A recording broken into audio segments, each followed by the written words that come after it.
Hi y'all, hope everyone is doing absolutely fantastic today. Before we get started, let's do our drop of the video. I know you guys got me, so I'm hoping for Nezuko here, and it's not a Nezuko, so a little disappointed.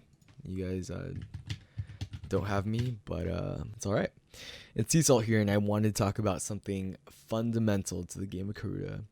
And before I can begin to make juicier videos and give you guys my, top secret tips on how to get wealthier in the game, you guys have to understand this, and that is currency.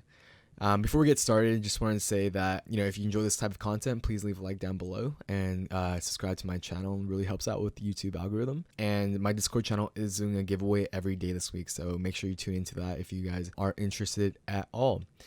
Awesome. So now many of you guys may already know about the different currencies, the exchange rates, etc. But for you newer players that really want a solid grasp and understanding of what most traders will take for their cards and items, definitely tune into this currency crash course. Now, what are the different types of currencies, right? There are three main types of currencies: the ticket, the gem, and gold. Now, the first currency used to trade between players, most commonly used to trade, is the ticket. The only way a ticket can be obtained, from as far as I know, is through voting or monthly rewards.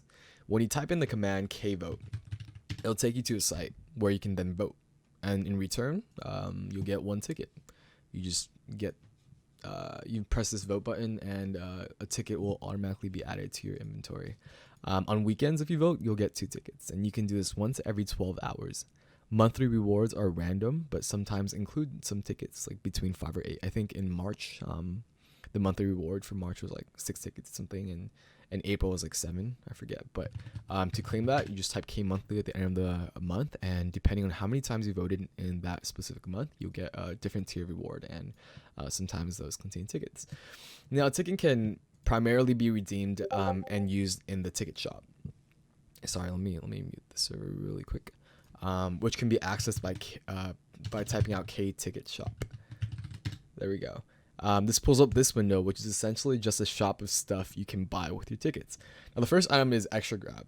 If you have an extra grab in your inventory, you can grab a card while your grab is on cooldown. A message will then show saying that you used up an extra grab. Now, this one's a bit tricky because sometimes I grab things on accident when my grab is on cooldown, so it just like wastes my grab on a random like 0 wishlist card. Yeah, and I just forget I have an extra grab, and I just choose a random card. So be careful about that. I wouldn't recommend newer players to waste tickets on extra grab. But I'm at the point in the game where I'm comfortable just having at least 1 extra grab in my inventory in case there's some crazy server drop or something. But as a newer player with tickets as sparse as they are, I probably wouldn't buy this. At most, like, buy 1 for your inventory, right? Extra drop is the same as extra grab. It allows you to drop when your drop is on cooldown. Again, not something you should really consider as a newer player. People only really use this for drop parties, for big events, or for a big release of a popular card like Hololive 82 or Gogura the past couple months. This bandage is used to heal a card when they get injured by working. I know I haven't covered what working is yet, but just know that this is where you can buy bandages. And that you don't really need this at this point in time if you're a beginner, but this is where you can go get them. Tickets can also be used to remove a fray from a card. So just as a really quick example, let's bring up my Gojo real quick. If I press KFR in the card code, this is K frame remove. It'll remove this frame and put it back in my inventory, and to do that, it costs 10 tickets. So it isn't really worth it for bit frames because bit frames are around 7 to 8 tickets, so you can just replace the bit frame. But for gem frames, later on in the game, if you want to change gem frames, you should for sure remove it with 10 tickets to put it back in your inventory. You shouldn't really worry about this in the early game, but it is nice to know. Now, the second currency that is most commonly used is the gem. Gems are purchased through the game itself, and to do so, you type in K gems. Right, this will take you to this window where you can type in whatever number for how many gems you want, and this takes you to kind of a PayPal checkout screen where you can then purchase your gems. So for example, if I wanted to buy $50 worth of gems, right, you price 6, and clicking on this will take you to this checkout screen, and you can then purchase your gems. And I encourage you guys to do so if you have the means to, and if you want some gems. Like, definitely support the development of this game, support the developers, support the people that created this free game. So if you can, if not, then just don't. But gems can be redeemed in quite a variety of different avenues, and the first is the Kgemshop. Kgemshop brings up this window right here, and you can buy dies with this and a special frame box here to get dies in a frame respectively. I'm not gonna be talking about that in this video because I'll have a whole separate video for dies and frames. But blessings are some of the main reasons why people buy gems, right? The first blessing is dexterity, which cuts your grab cooldown in half for 30 days. I don't really use this because I'm not really that active on Discord all the time to be grabbing a card every 5 minutes, but that's for you to decide. If you are in front of the computer and you can make use of this to grab cards every 5 minutes and burn them and get dust, I'm sure it'll pay off. But I don't. So yeah, it's just totally up to you. Evasion avoids gives you a 25% chance at avoiding the cooldown for grabbing a card. It's a cool kind of like gimmick blessing. I have it and it's cool sometimes, but I wouldn't focus on this as a new player. But leadership definitely is by far the best blessing, and it is the first one you should buy if you do end up getting some gems. This cuts your drop cooldown in half, which almost aligns it with your grab cooldown. This allows you to drop and get better cards way faster than if you didn't have the blessing, which accelerates your progress in the game tremendously. Definitely focus on that if you have the gems. Generosity is basically evasion, but for drop. It's nice to have as well, but definitely not a focus, not as much as leadership. Abundance is the second best blessing in my opinion, which you should definitely invest in. It allows you to drop 4 cards instead of 3, which you might have been wondering as a new player, like how do people drop 4 cards, right, instead of 3 cards. But yeah, that's basically it. You just buy the abundance blessing, so definitely focus on that there after leadership. Diligence isn't at all worth it unless you have a job board over 2,000 or like 2,100, and even then you have to worry about having a good rotation of mystic workers in case they get injured, like maybe like 10 or so. As a new player, definitely want to worry about this. Even I don't have this because I don't like it. Reduces it by 4 hours, but sometimes I'm not here, I work or I'm out, so it's really expensive, so I'm not investing in this at the moment. But if you do have enough effort, I think this might be a good call if you guys do the math right. Abundance is just abundance but for the entire server, so if you own a big Karuta server and you want to support everyone in there, definitely buy this, which allows all server drops to have an extra card. Cool. So another avenue gems can be used is through the frame shop, which can be accessed by typing KFS. I won't dive in too deep into the frames, like I said earlier, but just know that you can buy a rotation of frames every day. Every 24 hours it rotates for 1,000 gems. So every day it's going to be different, and every day it's going to be the same price, 1,000 gems. So you can also spend your gems here. Now the third and last main currency is gold, and you can get gold by doing daily. So K daily is accessible every 24 hours. Just type that in every day and you'll get a certain amount of gold. Make sure you turn your K remind on for that, and if you guys don't remember what that is, I covered that in my first video, so definitely check that out. The second way you can get gold is by burning a card, right? So if I KB burn the card I just got in the beginning of the video, I get this amount of gold. Therefore, I always recommend you to grab a card from a drop, even if it's shitty, as it'll net you a lot more gold than if you didn't grab it in the first place, even though it's a complete trash.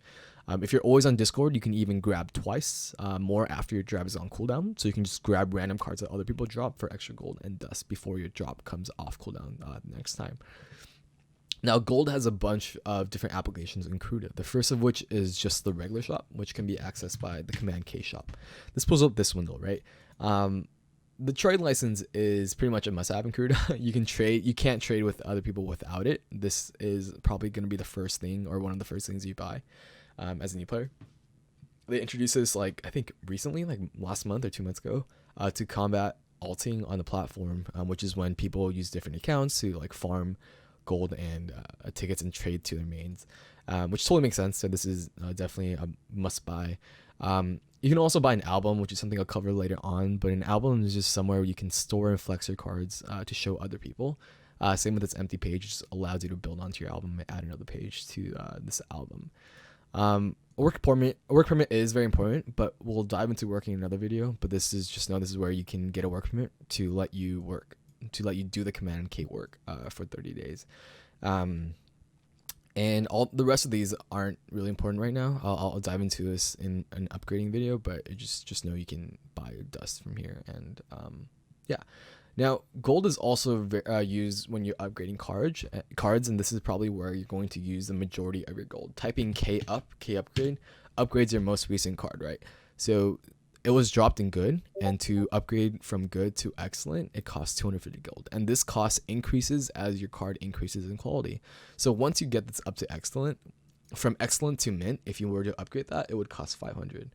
So let's test it out real quick. So grab a random excellent card here, and then K upgrade this card. It's going to cost 500 gold as compared to 250, because this is going from excellent to mint, and this is going from good to excellent. So you can imagine if you fail the cards, it's going to take a lot of time or a lot of gold to keep trying. So it does end up being a lot. So definitely save your gold for upgrading your cards. Now that's pretty much it for gold applications, and that covers like what you need to know about gold gem and tickets at this point in the game. Now there are a bunch of kind of pseudo currencies such as dust and droplets that we won't cover in depth in this video, but I'll briefly mention conversion ratios here so that you guys can start getting a fair understanding in trading and knowing the fair ratios for all this. So as of July 13th, 2021, current market rates is as follows. So one ticket is equal to around 550 gold, and this is an estimate. You can see this as 600 or 500 sometimes. Is equal to 15.3 gems around there. But I just say 15 gems. You'll get an instant buy at 15 gems. Equal to 5 mint dust. People are selling for 4 as well, but 5 is common. Is equal to 10 excellent dust. Is equal to a little less than half a droplet. So I'd say like 0.47 droplets. One droplet is equal to 2.1 tickets. You don't really need to know that right now, but just in case people are wondering, that's kind of their current market ratios for that. So this is all equivalent to each other. So one ticket is equal to 10 excellent. One ticket is equal to 0.47 droplets.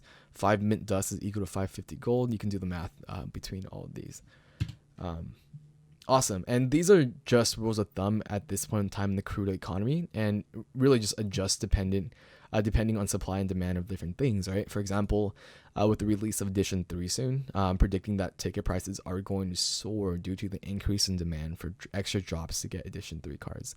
And this will make one ticket equal to a higher number of gems. Obviously, don't take my word for it, but this imbalance is also going to change other equivalencies as well. So all these. And yeah, that's the nature of an economy-based game, like a trading game. Things are always going to change. Conversions ratios are always going to change. And it's up to you to kind of predict and kind of think about how different leverages are going to move across and affect the currencies in the game. That's pretty much it. That covers the 3 main currencies, what they're redeemable for in the game, and the current market rates. Hope this was helpful, and see you guys in the next one. Thanks. Bye.